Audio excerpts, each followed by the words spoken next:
Hi friends, இது உங்கள் DS vlog. இப்போ நம்ம என்ன சமைக்கிறோன்னா தக்காளி குருமா எப்படி செய்கிறதுன்னு பார்க்கலாம்.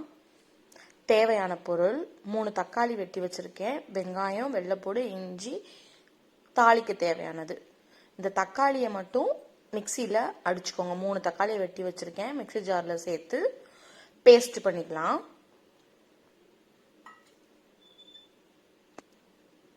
இது கூட தேங்காய், சோம்பு சேர்ப்போம் அது கடைசியில். வடச்சட்டி அடுப்பில் வச்சுக்கோங்க. தேவையான அளவு எண்ணெய் சேர்த்துக்கோங்க. எண்ணெய் காயட்டும்.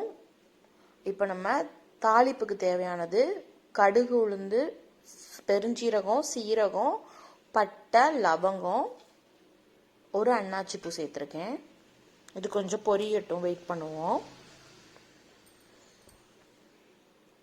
இது நல்லா பொரிஞ்சிருச்சு. இப்போ நம்ம வெட்டி வச்சிருக்கிற வெங்காயம், வெள்ளைப்பூடு, இஞ்சி, பச்சை மிளகா, கருவேப்பிலை இதை சேர்த்துக்கலாம்.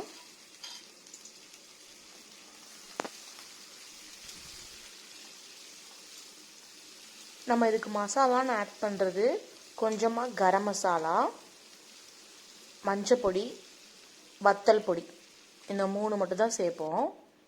இது இந்த எண்ணெயிலே நம்ம சேர்த்துக்க போகிறோம்.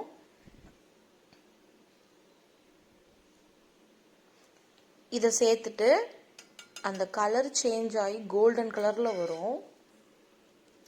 நம்ம சேர்த்த மசாலா ஃபுல்லாக எண்ணெயிலேயே வதங்கிரும். இப்போ நம்ம அரைச்சி வச்சிருக்கிற 3 தக்காளி பழத்தை சேர்த்துக்கலாம். இது குயிக்காக மிஞ்சி போனால் ஒரு 10 நிமிஷத்தில் இந்த ரெசிபி செஞ்சிடலாம். நம்ம தக்காளி பச்சை ஸ்மெல் இதுலேயே போயிடணும். இதுக்கு அப்புறம் தான் நம்ம தண்ணி சேர்த்துக்க போகிறோம். உங்களுக்கு என்ன கன்சிஸ்டன்சியில் வேணுமோ அந்த அளவு நீங்கள் தண்ணி ஊற்றிக்கோங்க. இப்போ பச்சை ஸ்மெல் போகிற வரைக்கும் வெயிட் நல்லா அது அந்த கலர் இதில் தான் கிடைக்கும் நமக்கு. சரிதா? நல்லா அதுலேயே எண்ணெய் பிரிஞ்சு வரும். இப்போ நம்ம தண்ணி சேர்த்துக்கலாம் தேவையான அளவு. இப்போ இது கொதிச்சுட்டு இருக்கும் போது 2 பல் தேங்காய் சில்லு எடுத்திருக்கேன், கொஞ்சம் சோம்பு எடுத்திருக்கேன். இதை மிக்சியில் அரைச்சிக்கோங்க. இந்த அளவுக்கு நல்லா கொதிச்சு தக்காளியோட பச்சை ஸ்மெல்லாம் போனதும் நம்ம அரைச்சிருக்கிற தேங்காவை சேர்த்துக்கலாம். இவ்வளோதான் ஃப்ரெண்ட்ஸ், தக்காளி குருமா ரெடி ஆயிடுச்சு. இது நல்லா கொதிச்சு உங்களுக்கு என்ன மாதிரி வேணுமோ அந்த அளவுக்கு மட்டும் எடுத்துக்கோங்க. தண்ணியாக வேணா தண்ணியாக, இல்லை கொஞ்சம் கெட்டியாக வேணா கெட்டியாக, நீங்கள் எந்த டேஸ்ட்டில் வச்சு சாப்பிட்டாலும் நல்லாயிருக்கும்.